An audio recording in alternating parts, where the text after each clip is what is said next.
Thank you, Trae, for joining us. We will start in the room with Sarah. Hey Trae, just how killer were turnovers for you guys tonight, and is that one of the biggest things that got y'all out of sorts in that first half? Yeah, and that's all on me. I gotta be better at taking care of the ball and just doing a better job of just at least getting us a shot. And 9 turnovers way too much, and I gotta do better, and I will be better next game. So definitely a big reason. Just kind of what's the mindset of the team now, getting to go back home? Obviously, y'all been 1-1 in pretty much every series so far. Yeah. No, it's exciting being able to go back home. We wanted to steal one on the road. We did that, and so now to go home, play in front of our fans in the Eastern Conference Finals. It's going to be loud. It's going to be a lot of people there. It's going to be fun. I'm looking forward to just going out there, having fun, and playing in front of all our Atlanta fans. Chris. What do you feel like Milwaukee did differently tonight in regards to defending you? They didn't do nothing too much different. They just played more aggressive. It was just more aggressive, and Scott and them allowed more to go tonight. So just got to be better and just be able to respond a lot better. Did it feel like one of those nights where it just wasn't the team's night and it was just going to be one of those nights where you guys get blown out? For sure. Especially as the game continued, we knew how desperate they needed this one. So as the game went on, it felt like they were hitting everything, and we couldn't get a shot to drop. And it was just one of those nights, and sometimes it happens like that. It sucks it happened tonight, but we got to be able to bounce back. Bryce. Hey, Trae. Nate talked a little bit about how it felt like Milwaukee showed you guys that there was another level. But as you kind of turn this game to game 3, what did you feel like that you could do differently, maybe in the way that you attack them, whether it was the aggressiveness or? Yeah, it's really just that they were just more aggressive. They didn't really change up too much of their defensive schemes. They were more in on their rollers, so the perimeter is more open, and I just got to make better reads. And I take complete responsibility for what happened tonight.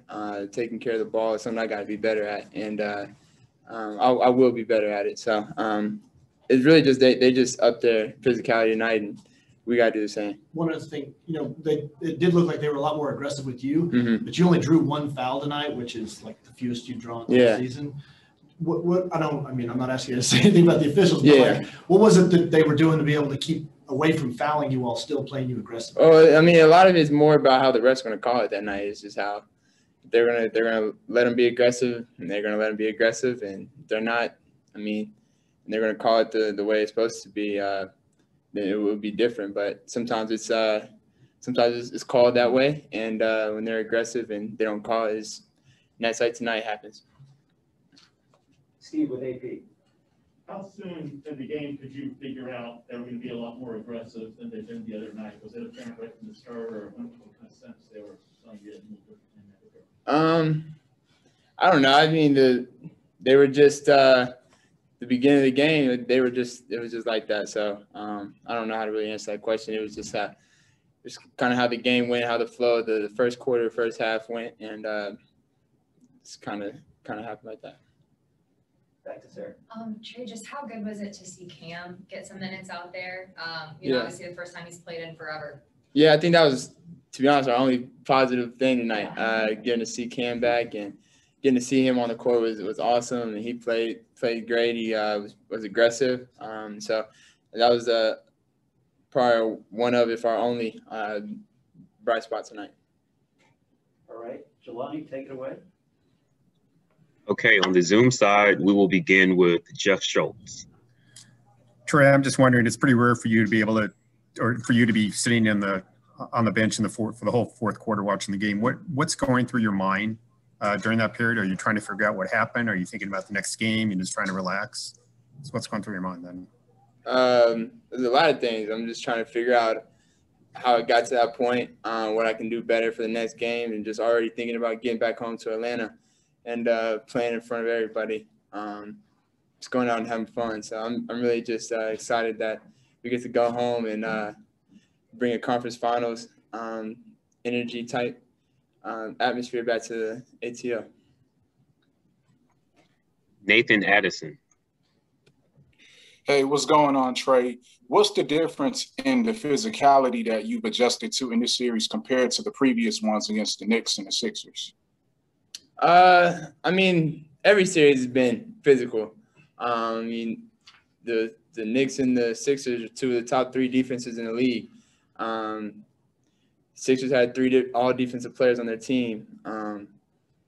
I've seen physicality from defenders all playoffs, and I mean it's nothing new. So I just got to be able to respond and be better next game. Raphael Haynes from the 3-point conversion. Hey, Trae, after a game like this, what is the morale in the locker room, especially knowing the fact that they keep saying that you all stole one, so you pretty much accomplished what you wanted. So what is the morale after a game like this? I mean, just understanding we get to go home and we got a chance to bounce back. I mean, all we hope for is a chance to bounce back, and we get one, and we just gotta be ready. Back to Chris. When you have a game like this one, what goes through your head to kind of erase this and act like it didn't happen? Yeah, I mean, you can't erase it. I mean, you got to learn from it. I mean, every game, every loss is a learning experience, and it's an opportunity for you to learn. And tonight I can learn a lot. I can learn how to be better and taking care of the ball. And if I know we get a shot up, we got some guys who can make shots. So I just got to do a better job of taking care of the ball next game. Last 2 from Davide and then Maria. Hey, Trae, obviously this was probably the worst game that your team had in this playoffs. How do you turn page and look forward? What do you focus on from now on till Sunday? Really, you just got to watch film. I mean, as soon as you get on the plane, just as soon as you get back, really just watch film, see what we could have got better at, and make the right adjustments, and just be ready for Sunday. Final question from Maria. Hi, Trae. Despite the loss, how would you describe your team's collective effort throughout these 2 games against the Bucks? And how would you also describe the mentality that you guys have to step up and get ready, in this case, for Game 3? Yeah, I mean, what was the first question? I'm sorry. Oh, about your team's collective effort throughout this series.